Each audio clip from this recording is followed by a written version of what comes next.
Demonstrasi kontekstual penerapan segitiga restitusi pada modul 1.4 budaya positif oleh Ivan Faisal Firmansyah CGP angkatan ke-8 dari SMKN 4 Jakarta. Assalamualaikum warahmatullahi wabarakatuh. Pada presentasi ini saya akan menyampaikan demonstrasi kontekstual modul 1.4 tentang penerapan segitiga restitusi. Apa itu segitiga restitusi? Segitiga restitusi adalah suatu proses dialog yang dilakukan oleh guru atau orang tua agar dapat menyelesaikan permasalahan murid sekaligus menghasilkan murid yang mandiri dan bertanggung jawab. Dapat 3 langkah dalam segitiga restitusi. Yang pertama yaitu menstabilkan identitas, yang kedua validasi tindakan yang salah, dan yang ketiga adalah menanyakan keyakinan. Pada tahap pertama yaitu menstabilkan identitas, ada 2 hal yang perlu diperhatikan. Yang pertama, prinsip membuat kesalahan adalah bagian dari proses pembelajaran. Yang selanjutnya menggeser identitas gagal ke identitas sukses.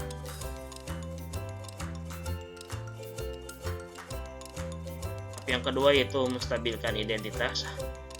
Ada 3 hal yang perlu diperhatikan. Yang pertama, berdasarkan prinsip setiap perilaku berupaya memenuhi suatu kebutuhan tertentu, guru akan bergeser dari pemikiran stimulus respon menjadi proaktif. Dan yang ketiga, mengenali dan mengakui kebutuhan murid akan memperbaiki hubungan dengan murid.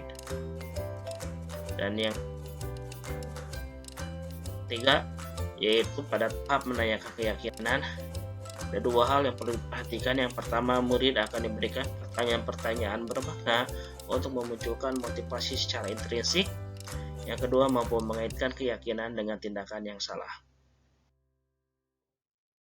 Berikut simulasi penerapan segitiga restitusi.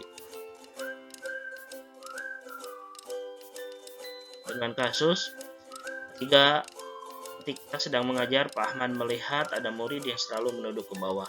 Pak Ahmad berpikir bahwa dia tertidur. Ternyata murid tersebut sedang asik bermain game online lewat ponselnya.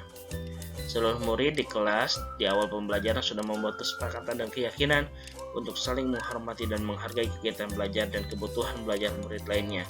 Sehingga tindakan bermain game ketika kegiatan belajar yang dilakukan oleh salah satu murid tersebut sudah melanggar tata tertib yang sudah disepakati bersama.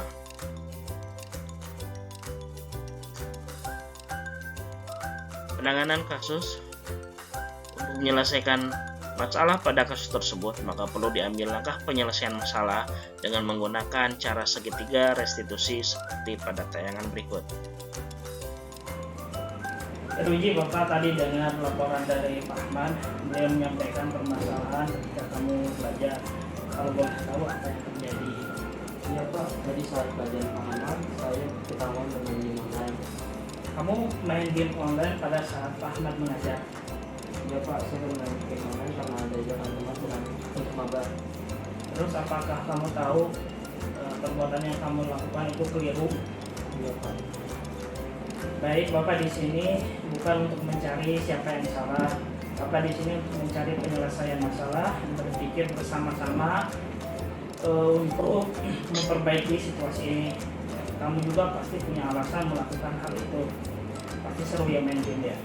Iya Pak, soalnya saya bosan jadi bisa bermain game. Ya, Bapak sih bisa lihat sih kamu senang main game online ya. Tapi yang kamu lakukan itu tidak tepat di waktu ketika saat belajar. Sehingga sekarang kamu ada dalam masalah. Iya Pak. Nah, sekarang kita berbicara tentang keyakinan kelas, keyakinan sekolah, apa yang kita percaya. Kita harus bersikap baik, saling menghormati, dan menghargai antar sesama. Nah, kamu ingat tentang keyakinan kelas kita. Kita kembali lagi ketika kamu bermain game pada saat pelajaran Pak Ahmad.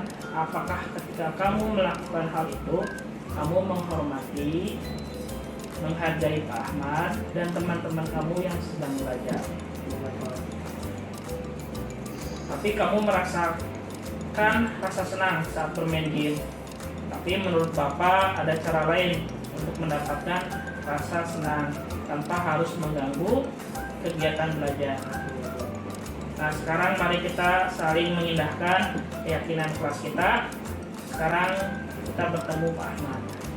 Ya Pak, saya meminta maaf kepada Pak Ahmad dan saya berjanji akan menjadi lebih baik dan akan belajar dengan fokus. Baik, Bapak akan mendukung dan mendoakan semoga kamu menjadi lebih baik.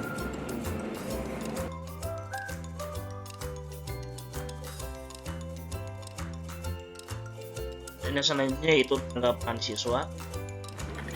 Setelah saya melakukan perbincangan dengan Pak Ivan, saya menyadari bahwa hal yang saya lakukan adalah hal yang kurang baik, yaitu bermain game saat belajar, dan setelah ini saya berjanji kepada diri saya sendiri untuk tidak mengulangi tindakan tersebut dan akan menjadi lebih baik dan fokus dalam belajar.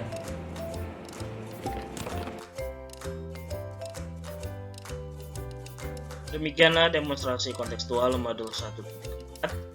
Saya ucapkan terima kasih. Assalamualaikum warahmatullahi wabarakatuh.